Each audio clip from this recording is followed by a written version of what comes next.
It has been a while since I got in here and cooked on camera, but tonight I am making a really good meal. I am making sirloin steaks, grilled asparagus, and baked potatoes. So you're in for a treat. So here are the steaks, and here are the grilled asparagus. And here are the potatoes. I have not started the preparation of anything. What you're looking at is just them coming out of the package. So I'm going to start with seasoning the steaks. So, of course, I use Lawry's. You know I use some Lawry's. But I don't use a lot of salt on the steaks because I have this Dale seasoning that I use. And that's salty, so you don't need a whole lot of salt. So then I do some garlic pepper. And I'm going to do this on both sides. But since the garlic and pepper is together, I don't really need to do either of them separately. And then I take a knife, and I just kind of make like little slits in it. And I'll show you what that looks like. So that when I put the Dale on there, the seasoning will just like soak all down in there. You'll see what I mean in a minute.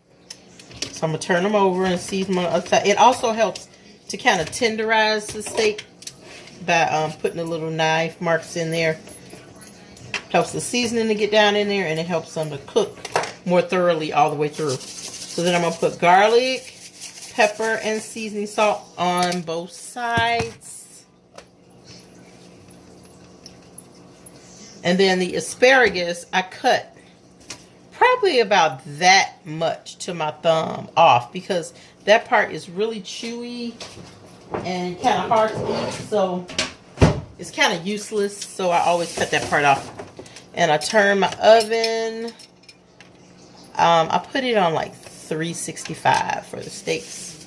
I've already washed the asparagus, so I just take them all in a whole big bunch.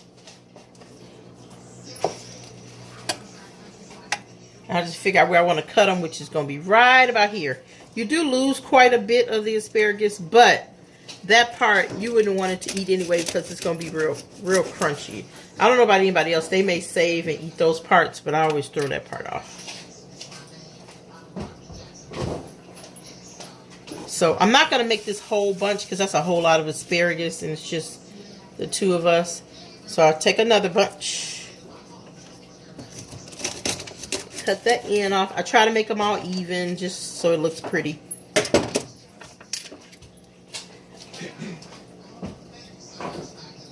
So then the asparagus, I'll get a baking sheet for that and some aluminum foil. And I'm going to line the pan with aluminum foil.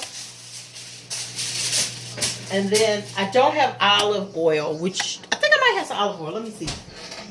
Olive oil is ideal for grilling the asparagus. So if I had some olive oil, that would be perfect.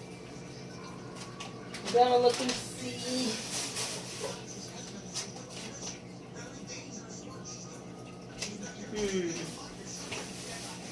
Doesn't look like I do.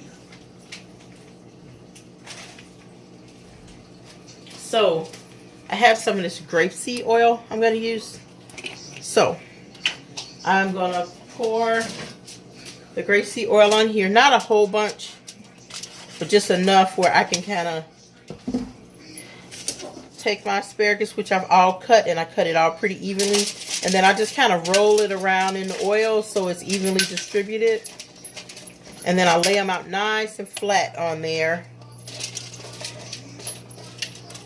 Then if I have some fresh garlic, I like to chop up garlic on top of there.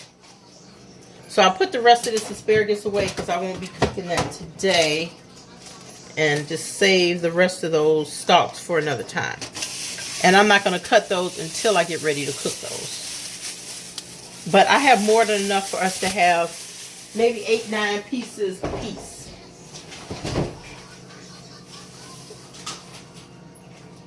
So my baked potatoes, I've already washed them. And what I like to do is take a knife and just kind of stick little holes in it all around. Because I just think it just helps it cook better. And then I am going to put oil on these. And a little bit of garlic salt and pepper. And some sea salt. And then I'm going to wrap them in aluminum foil and put them in the oven. So each of the potatoes, I'll just kind of stick all the way around.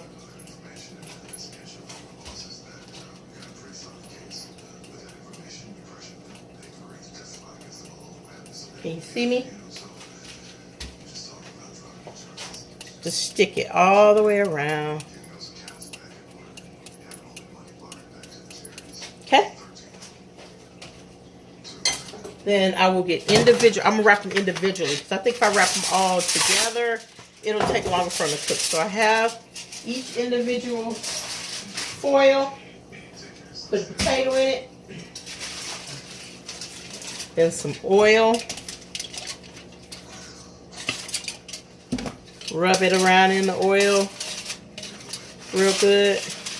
And then I'm going to put some garlic, salt, and pepper, and some sea salt on there, and then close it up. And so I will repeat that process with all four. I'm going to go ahead and make all four. Even though really, if it's just two of y'all, you probably won't need more than one potato piece.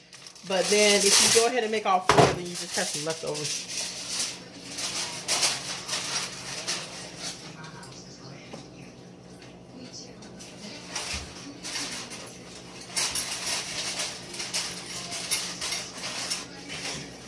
So I'll go ahead and do that, and then I will come back when, probably midway when things are in the oven, let you see how it's looking.